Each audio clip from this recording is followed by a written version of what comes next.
नमस्कार, मैं हूं नेहा श्रीवास्तव और आप देख रहे हैं सुबह सवेरे। चलिए बुलेटिन की शुरुआत कर लेते हैं छत्तीसगढ़ की खबरों के साथ। जहां छत्तीसगढ़ में लोकसभा चुनाव नजदीक आने के साथ ही सियासतदानों के बीच अब बयानों की बौछार तेज हो गई है। प्रदेश के वन मंत्री केदार कश्यप ने कांग्रेस को सीधी चुनौती दी। उन्होंने कहा है कि हिम्मत है तो कांग्रेसी किसी एक सीट पर कह दे कि जीत जाएंगे। उन्होंने कांग्रेस को मरतना करार दे दिया है। वहीं आपको बता दें कि अब उनके बयान पर कांग्रेस ने भी पलटवार किया है। पीसीसी चीफ दीपक बैज ने कहा है कि बीजेपी में हिम्मत है तो सभी 9 सांसदों को रिपीट करे, फिर देखते हैं कि लोकसभा चुनाव में किसकी जीत होती है। पार्टी का एक एक कार्यकर्ता कांग्रेस के बड़े से बड़े नेता को चुनौती देने में सक्षम है और हमारी तैयारी है और निश्चित तौर पे लोकसभा का बिगुल तो बच चुका है। अब कांग्रेस के लोग कितनी तैयारी में हैं वो तो सतह पे नजर आ ही रहा है। उनको तो वो सरकार के भरोसे में चलते हैं, अपनी पार्टी को चला रहे थे। सरकार के भरोसे में पार्टी नहीं चलती है। छत्तीसगढ़ में 11 सीट है। भारतीय जनता पार्टी से ज्यादा सीटें जीत कर आएंगे। नंबर 1, नंबर 2 केदार कश्यप जी को मुझे लगता है कल या परसों एक वीडियो आया था उनको घर के युवाओं ने घेर लिया था। आप सोच लीजिए केदार कश्यप जी का हालत क्या होगा। मतलब सरकार बने बड़ा मुश्किल से 3 महीना नहीं हुआ है, 3 महीने भी पूरे नहीं हुए ना, और केदार कश्यप जी और बाकी मंत्रियों के बंगले घेरे जा रहे हैं। मतलब सोच लीजिए कि उनकी क्या हालत है सरकार और उनकी। मैं तो देखा वीडियो में बचते नजर आए, गुस्सा भी कर रहे हैं, उनसे उलझ भी रहे हैं। आपको छत्तीसगढ़ की जनता ने जो वादे किए थे उस वादा को पूरा करिए। छत्तीसगढ़ की जनता ने बिठाया है, ना कि उनसे आप झगड़ा करेंगे। हमने वो वीडियो देखा है केदार कश्यप जी का, और उसको जल्दी मुझे लगता है छत्तीसगढ़ में शायद बाकी युवा भी देखे होंगे। तो इसी बीच रायपुर से अगली बड़ी खबर, जहां मुख्यमंत्री विष्णुदेव साय का उत्तर प्रदेश और मध्य प्रदेश का दौरा और यूपी के सोनभद्र जाएंगे मुख्यमंत्री विष्णुदेव साय। सोनभद्र पहुंचकर ज्वालामुखी शक्तिपीठ के करेंगे दर्शन। दोपहर 12:10 पर मध्य प्रदेश के सिंगरौली पहुंचेंगे सीएम साय। सिंगरौली में प्रबुद्धजन सम्मेलन में होंगे शामिल। 1:15 पर सीधी में कार्यकर्ता सम्मेलन में करेंगे शिरकत। 3 बजे शहडोल में लोकसभा प्रबंध समितियों की बैठक में लाभार्थी संपर्क अभियान में भी होंगे शामिल। तो मुख्यमंत्री विष्णुदेव साय का आज उत्तर प्रदेश और मध्य प्रदेश का दौरा है। कई सारे कार्यक्रमों में वो शिरकत करने के लिए पहुंच रहे हैं। सोनभद्र में पहले दर्शन करने के लिए पहुंचेंगे और उसके बाद सिंगरौली में प्रबुद्धजन सम्मेलन में भी शामिल होंगे। इसके बाद आपको बता दें सीधी में कार्यकर्ता सम्मेलन में भी शामिल होंगे।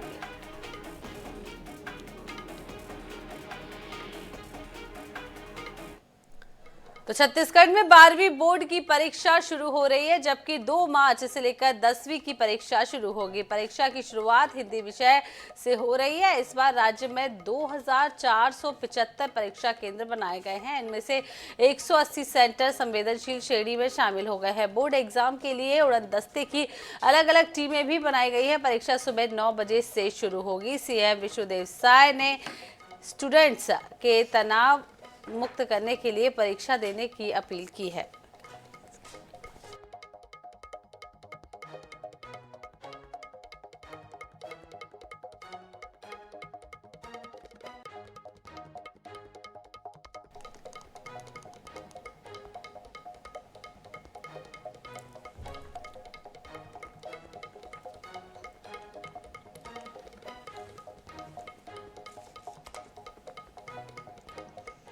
तो लोकसभा चुनाव के लिए बीजेपी अपना घोषणा पत्र जनता के सुझाव के आधार पर तैयार करेगी। छत्तीसगढ़ में इसको लेकर विकसित भारत संकल्प पत्र अभियान शुरू किया गया है, जिसका शुभारंभ बुधवार को मुख्यमंत्री विष्णुदेव साय ने किया। इस अभियान के दौरान जनता अपने सुझाव पार्टी को दे सकेगी। विकसित भारत संकल्प पत्र अभियान के तहत एलईडी रथों के माध्यम से सुझाव पेटियां सभी 11 लोकसभा क्षेत्रों के लिए रवाना की गयी। यह रथ जनता के बीच पहुंचेगा और रथ में रखी सुझाव पेटियों में लोग अपने सुझाव पर्चियों में लिखकर डाल सकेंगे। इसके अलावा नमो ऐप और 9090902024 नंबर पर मिस्ड कॉल देकर लोग अपने सुझाव दे सकेंगे। अभियान को लॉन्च करते हुए सीएम विष्णुदेव साय ने 10 वर्षों में मोदी सरकार की उपलब्धि बताई, साथ ही 400 सीटों के साथ फिर मोदी सरकार बनने का भरोसा जताया।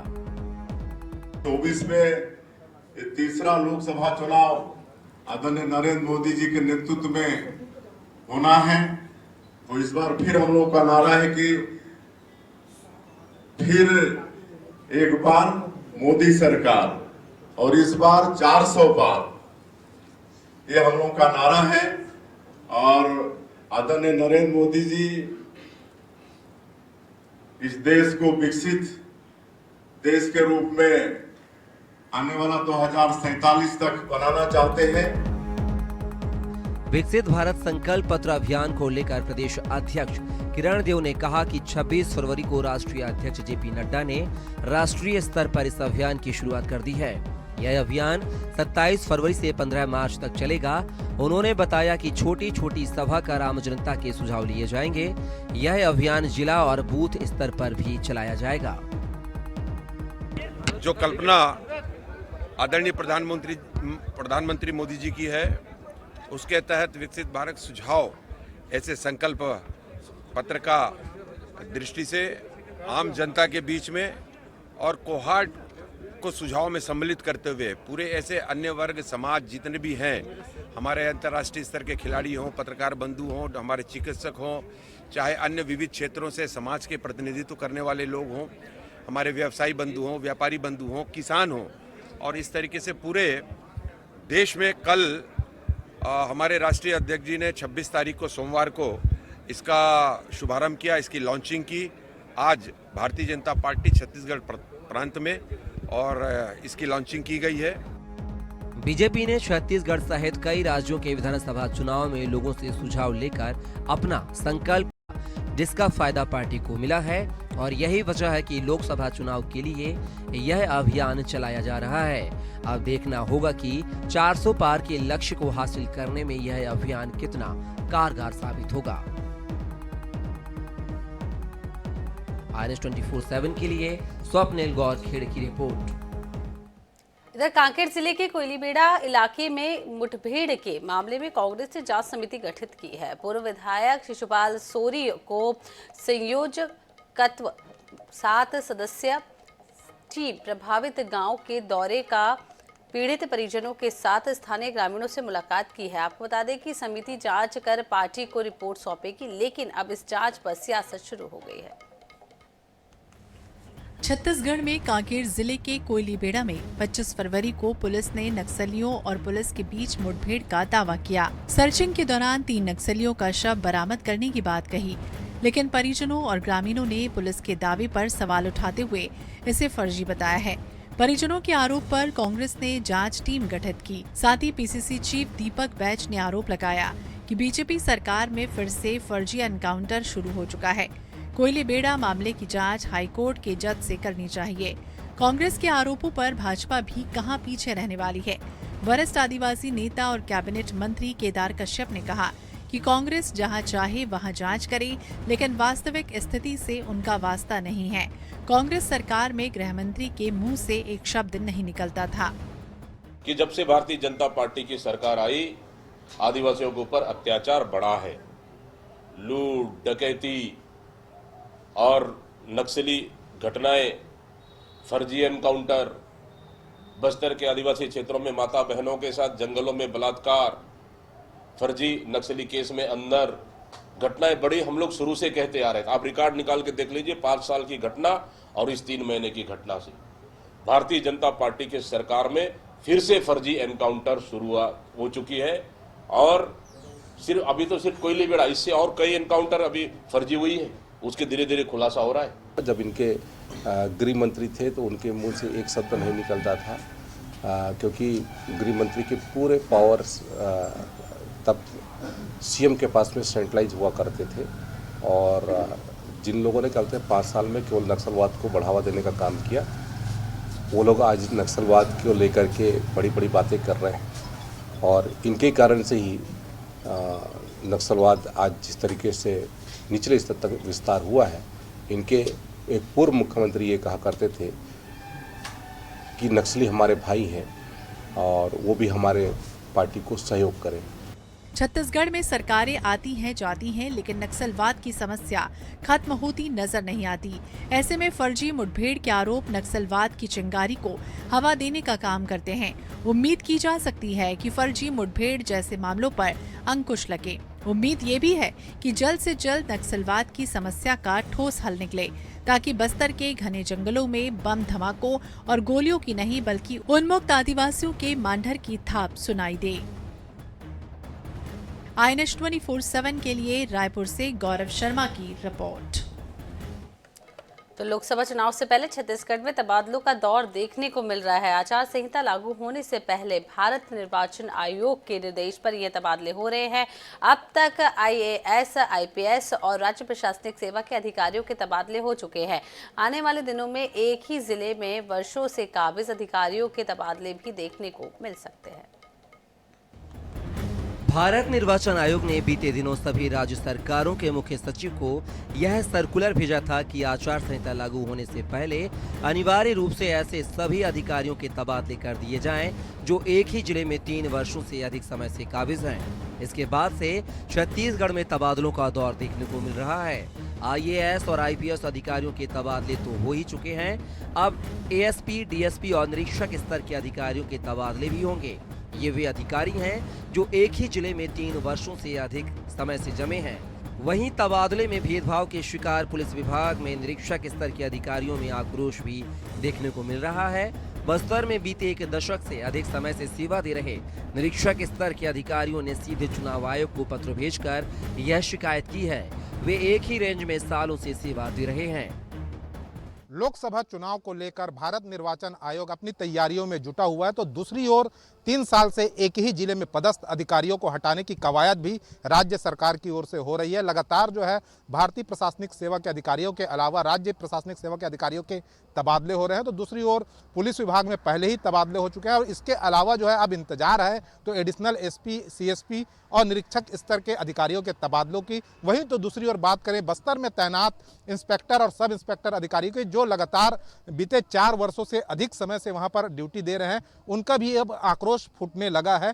निरीक्षक स्तर के अधिकारियों ने चुनाव आयोग में यह शिकायत की है कि कई ऐसे अधिकारी हैं जो लगातार 12 वर्ष से सेवा कर रहे हैं, लेकिन उनका एक ही रेंज में तबादला किया जा रहा है। जो कोंडागांव में सेवा दे चुके हैं उन्हें दंतेवाड़ा भेजा जा रहा है, दंतेवाड़ा में जो सेवा दे चुके हैं उन्हें सुकमा भेजा जा रहा है, सुकमा वाले को बीजापुर भेजा जा रहा है। इस प्रकार से तबादले उनके किए जा रहे हैं, लेकिन उन्हें मैदानी जिलों में तैनाती नहीं मिल रही है, जिसके कारण कहीं ना कहीं उनमें हताशा का माहौल भी देखने को मिल रहा है। अब देखने वाली बात है कि आयोग इस संबंध में क्या फैसला लेता है।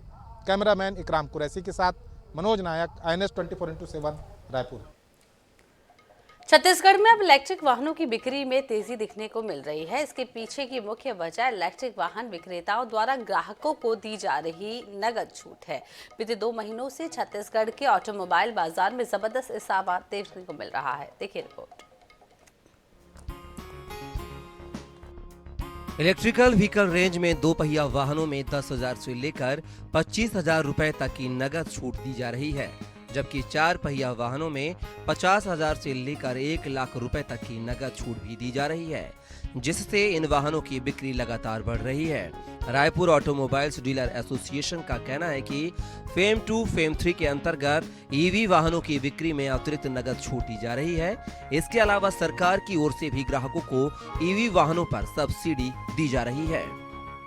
इलेक्ट्रिक व्हीकल्स अभी बहुत अच्छा परफॉर्म कर रहे हैं। लोगों में क्यूरियोसिटी है और बहुत ज़्यादा लोग बाग उसकी तरफ रुझान आ रहा है इलेक्ट्रिक व्हीकल्स का, 2 व्हीलर में भी और 4 व्हीलर में भी।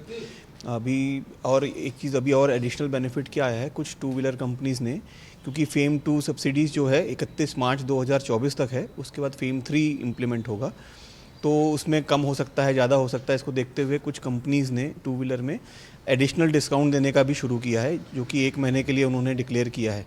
इसमें 25,000 से 10,000 से लेकर 25,000 तक का उन्होंने डिस्काउंट ऑफर निकाला है। तो अगला महीना मार्च और फरवरी जो है ये बहुत अट्रैक्टिव दिख रहा है और कस्टमर्स के लिए बहुत इसमें फ़ायदा रहेगा। तो ऐसा लग रहा है कि इलेक्ट्रिक व्हीकल्स को अच्छा पुश मिलेगा अभी। दूसरी ओर इलेक्ट्रिक 2 पहिया 4 पहिया वाहनों की बिक्री से जुड़े वाहन शोरूम संचालकों का कहना है कि ऑफर शुरू होने के बाद ग्राहकों का रुझान बढ़ा है। कस्टमर को रुझान बहुत अच्छा है सर। EV के लिए ऑफर जब से निकले हैं कस्टमर्स वेट ही करते हैं आज की डेट में। जैसा कि मार्केट्स में हम लोग ऑलरेडी सर्वे करते हैं कस्टमर्स का भी कहना होता है हम ऑफर आएगा तब हम ज़्यादा वो प्रोग्रेसिव होके कस्टमर गाड़ी परचेज करना चाहते हैं। ये कस्टमर्स के लिए अट्रैक्टिव ऑफर्स है। अभी 10,000 रुपीज़ का फ्लैट डिस्काउंट मिल रहा है। इससे अच्छा ऑफर आई डोंट थिंक हमारे ब्रांड्स ने कभी लॉन्च किया है। ऑफर देखें तो सर ईवी में हमारे 3 वेरिएंट में अभी 4 वेरिएंट में चल रही है, टियागो पे, नेक्सॉन पे और टिगोर पे। ये तीनों पे चल रही है। जैसे अलग अलग पे है। जैसे देखें तो अपना नेक्सॉन पे 1,30,000 का है, नेक्सॉन मैक्स पे चल रहा है 2,30,000 का, टिगोर में चल रहा है 75,000 का, टियागो में 50,000 का डिस्काउंट चल रहा है सर। बहरहाल इलेक्ट्रिकल व्हीकल्स जहां महंगे पेट्रोल डीजल की झंझट से वाहन स्वामियों को राहत दिला रहे हैं, तो दूसरी ओर पर्यावरण प्रदूषण को रोकने में भी यह काफी सहायक साबित हो रहे हैं। अब ईवी वाहनों को अधिक से अधिक सड़क पर उतारा जा सके, इसे लेकर डीलरों ने शासन की सब्सिडी के अलावा नगद छूट देने की योजना भी प्रारंभ की है और इसका असर आने वाले दिनों में देखने को मिल सकता है।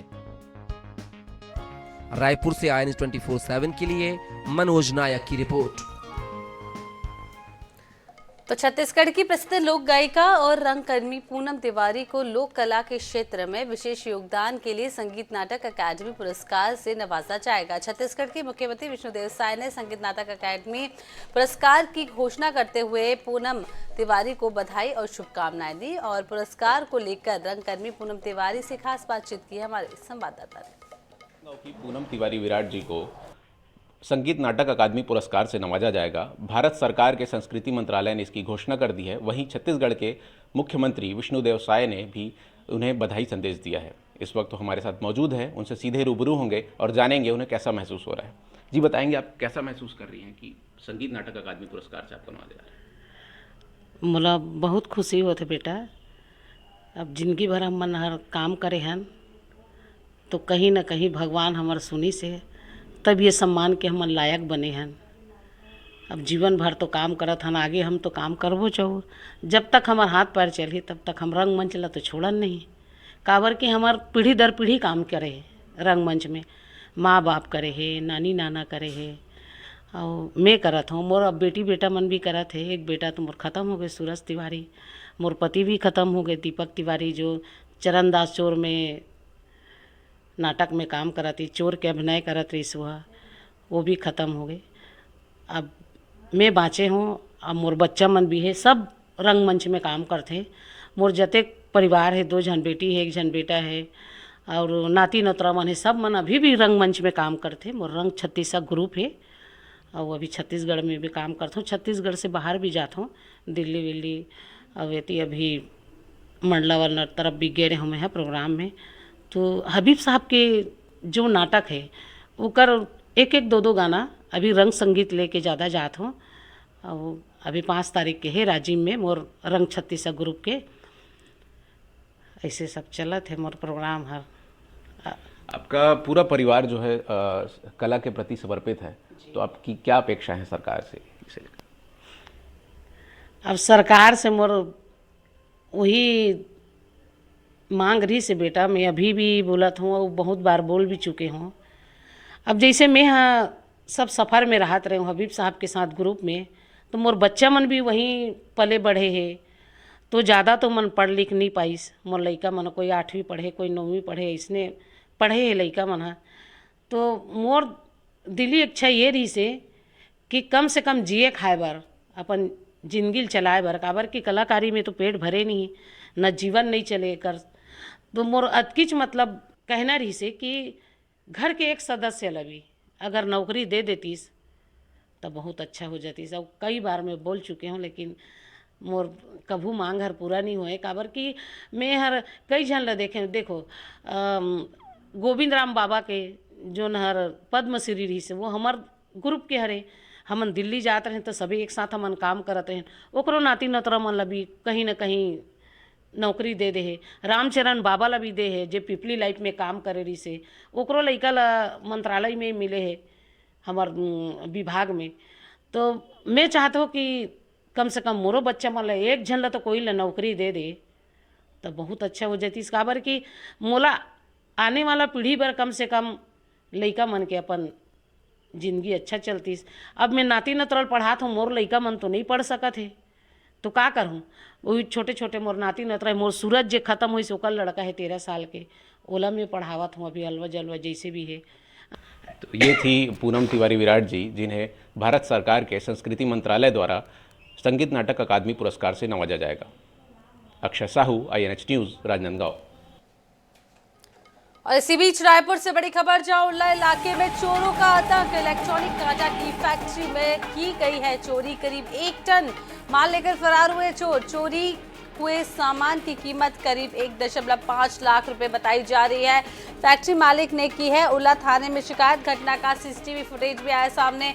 उल्ला पुलिस चोरों की तलाश में जुटी हुई है। तो तस्वीरें भी आप देख सकते हैं, CCTV में पूरी तस्वीरें कैद हो गई है, जिस तरीके से चोरों ने चोरी की वारदात को अंजाम दिया है। उल्ला इलाके में चोरों का आतंक, और करीब 1 टन माल लेकर ये चोर फरार हो गए हैं। 1.5 लाख रुपए इसकी कीमत बताई जा रही है।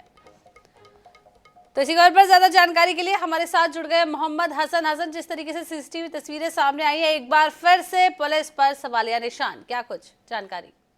बिल्कुल, यहाँ देखिए राजधानी रायपुर का जो उल्ला इलाका है वहाँ पर काफी सारी जो है वो फैक्ट्री, खासतौर पर लोहे के बड़े कारोबारियों के जो फैक्ट्री है, कारखाने वहाँ पर बनाए गए हैं। ऐसे में उल्ला इलाके में लगातार जो चोर हैं वो चोरी की वारदात को अंजाम दे रहे हैं। उल्ला इलाके में खासतौर पर लोहा चोर गिरोह जो है वो काफी ज्यादा सक्रिय रहते हैं। एक बार फिर जो है फैक्ट्री को चोरों ने जो है वो निशाना बनाया है। दरअसल इलेक्ट्रॉनिक कांटा की फैक्ट्री में बीती रात जो है चोरों ने करीब 1 टन से ज्यादा माल जो है वहां पर रखा हुआ रॉ मटेरियल, उसे जो है वो चोरी कर लिया है, जिसकी कीमत करीब 1.5 लाख रुपए बताई जा रही है।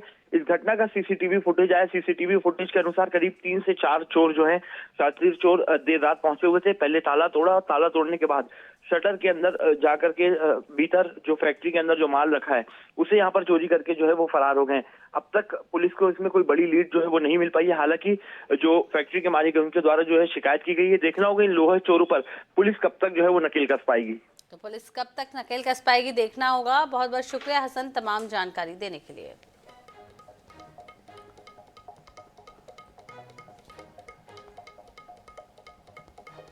इसी के साथ इस बुलेटिन में फिलहाल इतना ही। आगे देखेंगे हमारा खास कार्यक्रम सितारों की चाल।